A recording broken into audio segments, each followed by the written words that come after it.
كان الرجال أيام النبي صلى الله عليه وسلم كان لمّا الراجل فيهم بيشوف حلم، كان بيروح دايمًا ويجري على النبي علشان هو يقُص عليه الحلم ده. ففي يوم من الأيام كان سيدنا عبد الله بن عمر لسه فتى صغير في السن، وكان نِفْسه أوي وبيتمنى إن هو يعمل زيّهم أو زي الناس الكبيرة ويشوف حلم ويجري على النبي ويقوله. فالمهم إن في يوم من الأيام نام وحلم حلم إن في ملاكين واخدينه ورايحين بيه على النار، فقاعد يوصف في النار بيقول: "فإذا هي مطوية كطي البئر وإذا لها قرنان وإذا" وقاعد بقى يحكي وبعدين قعد يقول: "فجعلت أقول أعوذ بالله من النار، أعوذ بالله من النار." بيقول: "لقيت ملك تاني راح واخدني وقال لي: ما تخافش." فأنا قُمت من النوم على طول جري وبعدين رُحت على النبي فاستحيت واتكسفت يعني إن أنا أحكي له وأنا في السن ده، فراح رايح للسيدة حفصة عشان هي اللي تقوله له. فالمهم راح النبي قايل له حديث واحد بس أو عبارة واحدة بس، قال له: "نعم الرجل عبد الله لو كان يصلي من الليل." هنا بقى كانت المعلومة اللي معظم الآباء والأمهات بيفشلوا في إن هم يوصّلوها لنا بشكل بالراحة، عشان إحنا نبدأ نفهم. ما قالوش بقى أنت معنى الحلم ده إن أنت لو ما صليتش يبقى معنى كده إن أنت هتروح النار وقيام الليل ده بيقيك، لأ خالص، خالص. هو لجأ لطريقة اللين، لجأ لطريقة المدح. دايمًا لمّا نحب ننتقد أي حد، مدح الأول، نفتح له شهيته وبعدين نقول اللي إحنا عايزينه. طيب هنا كل المقدمة الطويلة العريضة دي علشان نوصل ل إزاي نقدر نخلّي ولادنا يساعدونا ويشاركونا ويتعاونوا معانا من غير ما نلجأ للوم ولا الاتهام ولا أي حاجة. أولًا إحنا عشان نوصل للنقطة دي، إحنا لازم نبقى عارفين إن إحنا من البداية بنبقى دايمًا في صراعات يومية، يعني طول الليل والنهار أوامر، قوم، كُل، البس، انزل، اتحرك، اعمل، سوّي. فهو في صراعات، في خُد وهات، في مشاحنات، أنا عايزة أحل الصراعات، عايزة أعالج المشاعر السلبية دي، عايزة أفُك ده، وفي نفس الوقت عايزة ابني يلتزم بالمعايير الاجتماعية المقبولة اللي أنا حاطاها له. طيب إحنا عايزين نريّح الطرفين، إن هو يسمع كلامي وأنا أسمع كلامه، إحنا الاتنين نريّح بعض. نعمل إيه؟ أولًا أنت بتلجأ لحاجات بتبوّظ الدنيا، وأنا بقى أقول لك حاجات تصلّح اللي أنت بوّظته. أولًا إحنا بنلجأ لمجموعة من الطرق زي اللوم والاتهام، زي التهديد، لو ما شِلتش اللبانة اللي في بُقّك هالزقها لك في شعرك.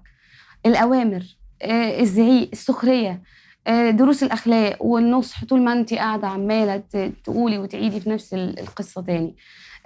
المقارنات، دور الضحية. دور الضحية ده خطير جدًا، لإنه دايمًا بيزرع شعور الذنب في الأولاد، أنتم السبب، حرام عليكم، أنا كتير أوي، أوي. طب تخيلي أنتِ بقى عمّالة ترُصّي الرَص ده كلّه عشان تخلّيه يساعدِك والّا يجيب لِك كوباية مَيّة. إيه الحل؟ الحل في 5 نقط. أول نقطة هي إزاي أقدر أوصف له المشكلة بشكل موجز. وصف المشكلة هيوفّر عليّا سنين، سنين ضوئية. يعني إيه؟ يعني بدل أمّا أقول له أنت، ما تبدأش عبارتك بأنت. أنت دي معناها إن هو بدل ما يحل، هيلجأ لإنه إزاي يدافع عن نفسه. أنتِ بتهاجميه، فبتقولي له أنت اللي عملت كذا، فهيبدأ يدافع عن نفسه. لأ، أنا مش عايزة كده. كل اللي أنا عايزاه يعمل إيه، إن هو يوصف أو يبقى حل في المشكلة.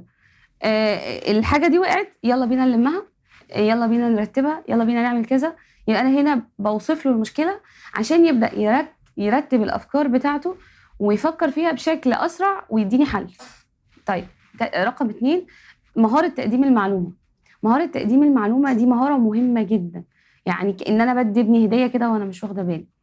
عن طريق المهارة دي يبدأ ي ي ي يتعرّف على إزاي يتحمّل المسؤولية، وإزاي أقدر أزرع الثقة فيه، وألجأ دايمًا إن أنا ما ادّوش معلومة هو عارفها عشان ما يحسّش إن أنا باهينه بقى والّا باجرحه والّا أنتِ يا ماما جاية يعني بتضحكي عليّا والّا الحاجات دي كلّها أنا عارفها. يعني مثلًا على سبيل المثال هم سابوا اللبن برّه على الرخامة، تمام. فرُحت أنا قايلة لها إيه، اللبن اللي أنتم سايبينه ده هيبوظ، اللبن ده مش عارفة، وقعدت اديتها درس طويل عريض. طب ما أنا ممكن أقول لها في معلومة هي جملة واحدة، اللبن بيبوظ لمّا بيتساب على الرخامة، أهي معلومة وهي فهمتها وهتاخد بيها. رقم 3 انجزي، مهارة لخّص. مهارة البُعد عن التفسيرات المملة واللغو والكلام الكتير. ولادنا بيفهموا بشكل أسرع للكلام الموجز من الكلام اللي أنتِ عمّالة تطوّلي فيه. رقم 4، لما الحاجة تضايقك وعايزاه يقوم يساعدك فيها، عبري عن مشاعرك. كل ما انت بتشاركي ولادك او بيشاركوكي المشاعر، لا بتأذيهم ولا بتسبب لهم ألم، وهم بيحسوا ان مشاعرنا مشاعر بابا وماما الصريحة دي احنا محترمينها ومش هنتجاوز الحدود بتاعتنا.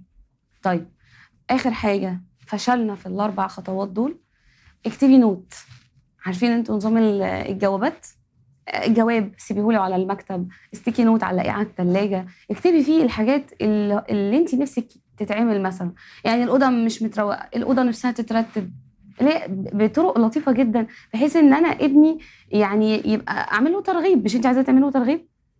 طيب، في النهاية اللي احنا بنعمله مش ان احنا مجرد ان احنا بنحدد اساليب وتكنولوجيات وبنبرمج ولادنا على حاجات بعينها، لا، احنا كل اللي احنا عايزينه ان احنا نركز على الجانب الحلو في ولادنا، نشوف ذكاءاتهم، مبادرتهم، احساسهم بالمسؤولية، نوصلهم في النهاية ان هم يبقوا اشخاص اسوياء وسعداء.